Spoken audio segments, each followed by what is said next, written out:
Séparation entre l'État et les religions, impartialité, neutralité vis-à-vis des religions. Mais pourquoi semble-t-il si difficile aujourd'hui d'appliquer sur le terrain au quotidien les principes de la laïcité? Jacques Lang, vous êtes aujourd'hui président de l'Institut du monde arabe.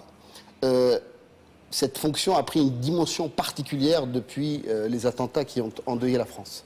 Oui, je pense que la dimension particulière, elle est née aussi de l'histoire de cet institut, qui a été conçu dès l'origine comme un pont entre le monde arabe et les autres mondes, et réciproquement.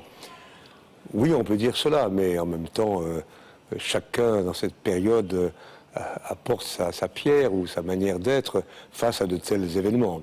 Et dans cette période que nous vivons, je crois que l'ennemi principal, c'est quand même l'ignorance.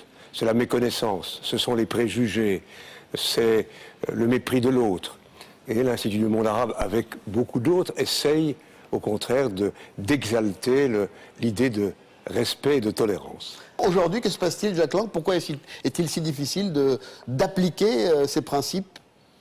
N'exagérons pas, c'est pas si difficile. Il y a des excès, il y a des abus, il y a des malentendus, il y a des ignorances. Mais ce que vous venez de dire à l'instant me paraît assez juste.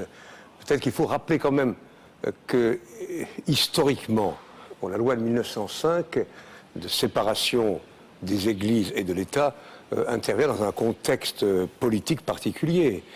À cette époque-là, l'Église catholique, pour ne pas la nommer, domine la vie politique, la vie sociale. Elle est présente partout. Et surtout, pour les républicains, l'Église catholique, pour l'essentiel, est assimilée aux anti-républicains. Donc c'est un combat qui a été un combat moral et politique.